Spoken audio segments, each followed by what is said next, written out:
Hi there, it's me, Henry. Sorry about the film quality, it's not very good, I don't know why. It's me, Henry. Just doing you a little bit of magic for you, just to show you what I do. Some of it's going to be sideshow. It depends on, like, what your audience is. Some of it is a work in progress. Well, there's one thing that's a work in progress. But yeah, I do a mixture of mentalism, bit of, like, sideshow. I can do some card tricks and all that kind of thing. A lot of my stuff, not a lot, but like some of my stuff I would require a table and stage, microphone, and of course maybe a spectator or two. So something, I always hate doing like, recording a, what do you call it? Like a rehearsal. I hate recording that, so I'm not gonna do it as if it was a rehearsal, but like, I'm just gonna show you what I do. Okay, so I'm gonna leave that to the end because I think that's a good one to finish on. So first thing I like to show, which is a nice like close-up thing, maybe not for stage but more of a close-up going around tables and that kind of thing. So right here with a haunted key that was more of a key prop that I once stole from a theatre, a very old theatre I used to work at. And the reason why it's often called a haunted key is because it has been said it can move on its own.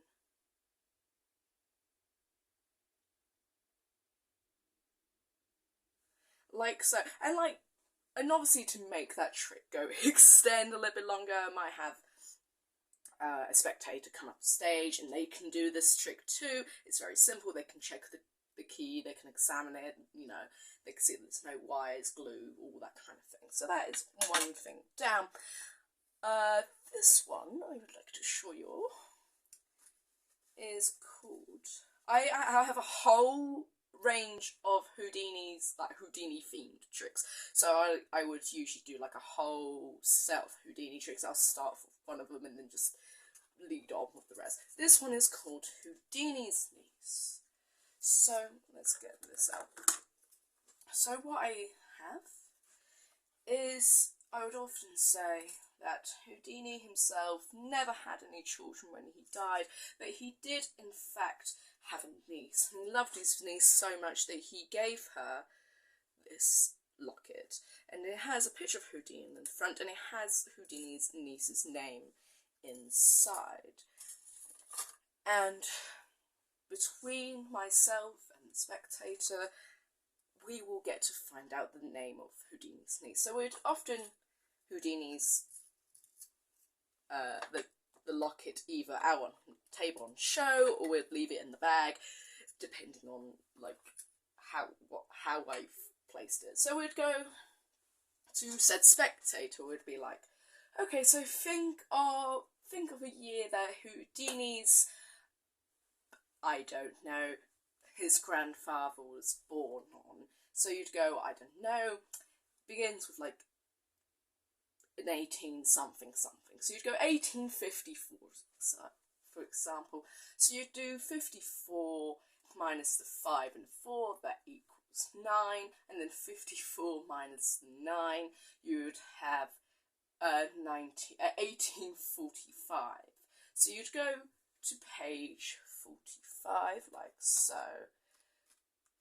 Obviously, beforehand, you would go through the thing saying, oh, you could see that there's many a name in his. But you'd go to page 45, and you'd see that the name you have chosen is Marie, but probably not from the video you can see because it's backwards. And then you'd go, how much do you think you have? Like, I didn't give you much influence. You had free choice of any of the numbers you think, oh, it's all, it's all free choice. You had free range for the numbers and the maths and all sorts, right?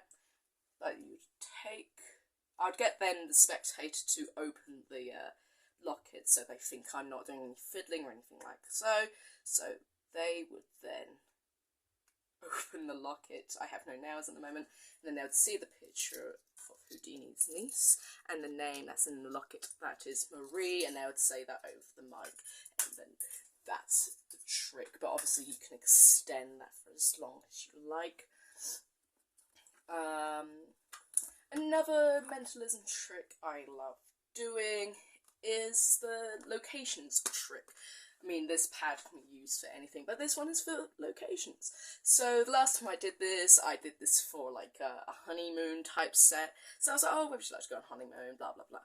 But this one, you go, well, here's a whole list of destinations I would love to go to. So you got like Las Vegas, Bradford, Mexico City, Free Palestine, the Shire / New Zealand, and so on and so forth. And then I'd get the new spectator to come up and choose anywhere in the notepad to stop. And I'd go, ooh, and they would say stop. Somewhere around then, you, as a spectator, can see that. And I want you to think of the place. It's a place that you you know of, probably can't go, due to some laws and maybe prices as well. Maybe it's not somewhere you wish to go, but it's somewhere that's nice. And I'm starting to feel quite hot. Think of the place, send it over to Miki. So I'm starting to feel hot, and I'm seeing bright oranges and yellows, and this place is like it's a city, but more than just a city. It's very hot, it's very sandy, or I'm starting to see like buildings that aren't quite buildings. I'm starting to see this kind of, I'm starting to see like camels, like sandy bricks, and lots of history and mythology, and I'm thinking it's a city, and I know it's a hot temperature, and Cairo, Egypt, and then that's another one. Big round of applause, person goes down, and all that kind of thing. Obviously there's more like mentalism, prediction type tricks, and all of that. I have quite a few. I've got a spooky one in here. There it is, under that one. So I've got a couple of tarot tricks. So I have like more of a traditional tarot trick, and I also have like a little fun animal tarot trick, which is a lot of fun to do, but again requires a table and requires a lot of people to see it. So this one is a normal tarot trick, and it's called What the Tarot Holds. So you take all of these cards, they are doubles of each, and then you'd get the spectator to do half, and then to cut it, and then cut again, and then cut once more. It can be from anywhere that you like, and then you'd go one for them, one for me, one for them, one for me, until you get them to dish out the card until it's all done. And then you're going to spell out the question, what the tarot holds, because you've got to be very thorough with tarot. So you'd spell it out, you'd go W, H, A, then T, and then T, H, E for the, and then tarot's a T, A, R, O, T. This one takes some time, which is great, because I love things that take up time, especially for the audience. It builds up, builds up that anticipation. So, tarot, H, O, L, D, then S. And you'll soon see the top card on their pile is the Fool. Because, life isn't always working correctly. But this time it does. So both piles we have the Fool. Both piles, even though you're sure they've been mixed up, we have the Hanged Man. Then we both have the Hermit. And then we have the Lovers. And then we have Death. As you can tell, all of those cards, all free will, shuffled, cut, to as much as you can, cut them as much as you like, and put them in as many parts as you like, always will equal out. Some sideshow stuff. Again, been working on human blockhead, so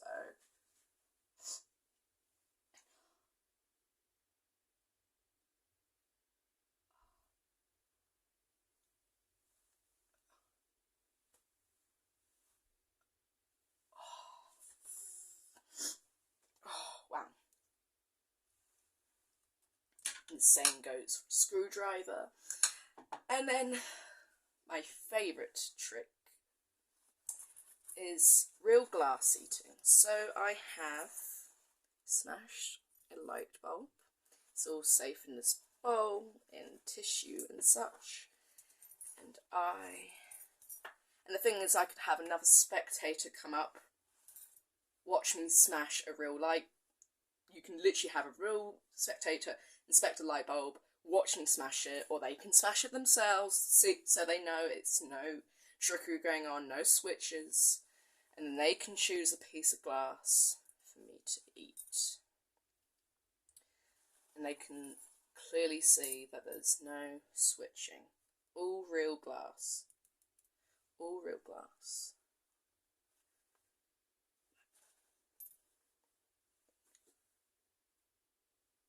It goes.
And so on and so forth. I can sit and eat many pieces of glass in one sitting. Usually 2 or 3 pieces is what most people want to see.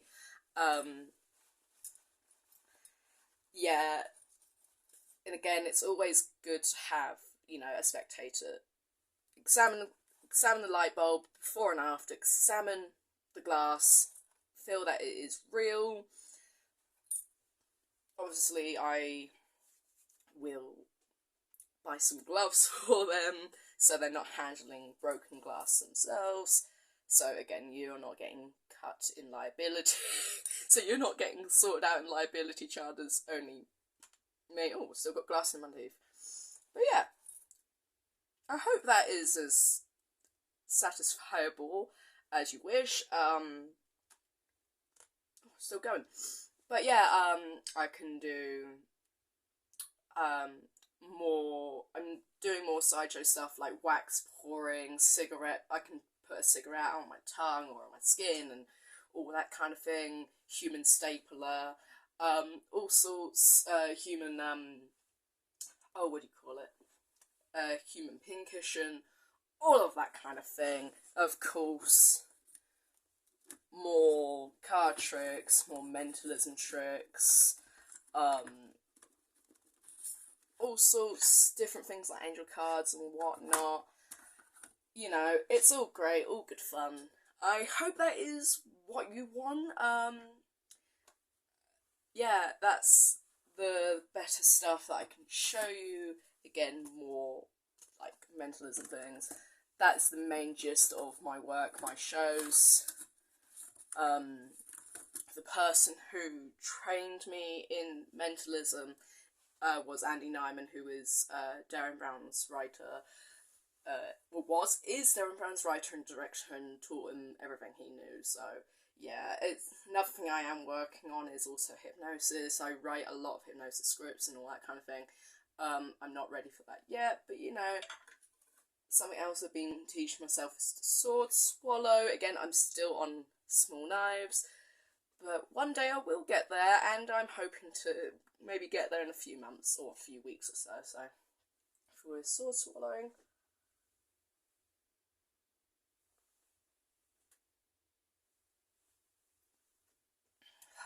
Fab. But yeah, I hope you enjoyed.